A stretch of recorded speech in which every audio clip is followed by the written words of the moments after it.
Conversation between the generations, the age of reason in conversation with Romanticism. Romantic literature is known for its simplicity and its focus on the subjective, the rustic, and the common. To best understand Romantic poetry, it's important to understand what context the authors were writing from and what they were reacting to. Before the Romantic movement was the Age of Reason, a period of literature affected by the Enlightenment. This period saw authors like Alexander Pope working to perfect forms of poetry that Shakespeare had developed, specifically the unrhymed iambic pentameter. In parallel works, Wordsworth and Pope expressed their opinions about how to write good poetry and about the way that humans can gain knowledge. To best contrast their differing opinions, I have juxtaposed portions of their writing. I pulled from Wordsworth's Expostulation and Reply from a Romantic Age perspective, and Pope's Essay on Criticism from the perspective of the Age of Reason. Pope's An Essay on Criticism is a super interesting poem, especially in the context of how it was written. Alexander Pope writes with a sense of authority, based solely on the quality of his one poem at the time, this one. Its audience was both authors and critics of poetry. His main objective was to teach his audience the qualities of good literature and critique the bad writing habits of his peers. Expostulation and Reply by Wordsworth is a poem comparing the value of learning from nature to learning from books. It is set up as a debate between two friends, Matthew, who speaks first and believes in books, and William, the author, who speaks last and defends his action of sitting on a stone for hours. I'll be following Expostulation and Reply and finding pieces of Pope's poem that contrast. Both of the poets have good things to say.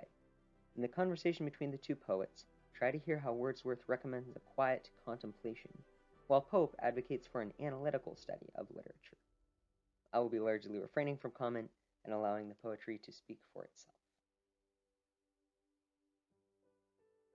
Why, William, on that old grey stone, thus for the length of half a day, why, William, sit you thus alone and dream your time away?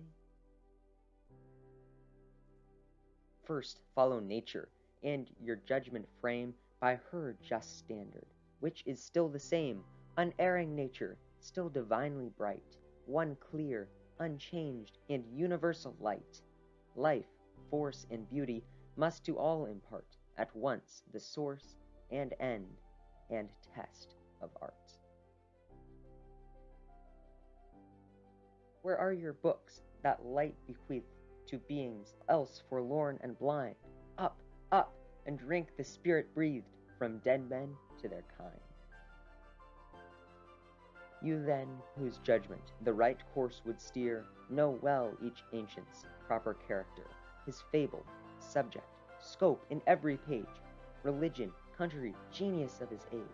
Without all these at once before your eyes, cavil you may, but never criticize. Be Homer's works your study and delight, read them by day and meditate by night. Thence form your judgment, thence your maxims bring, and trace the muses upward to their spring. You look round on your mother earth, as if she for no purpose bore you, as if you were her firstborn birth, and none had lived before you. One morning thus, by Esthwaite lake, when life was sweet, I knew not why, to me my good friend Matthew spake, and thus I made reply. These equal syllables alone require, though oft the ear the open vowels tire, while expletives their feeble aid do join, and 10 low words oft creep in one dull line, while they ring round the same unvaried chimes, with sure returns of still expected rhymes. Where'er you find the cooling western breeze, in the next line it whispers through the trees. If crystal streams with pleasing murmurs creep, the reader's threatened, not in vain, with sleep. Then at the last and only couplet fraught with some unmeaning thing they call a thought, a needless Alexandrine ends the song that, like a wounded snake, drags its slow length along.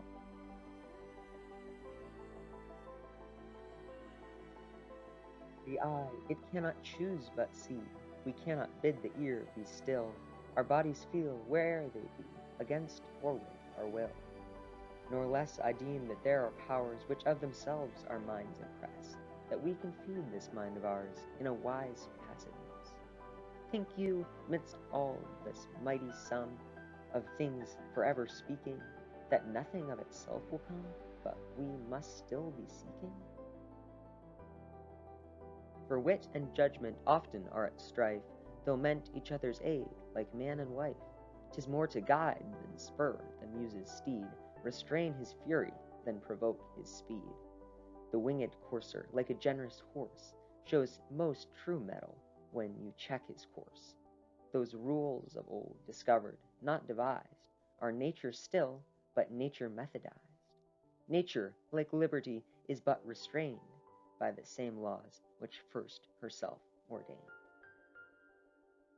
Then ask not, wherefore, here alone, conversing as I may, I sit upon this old grey stone, and dream my time away.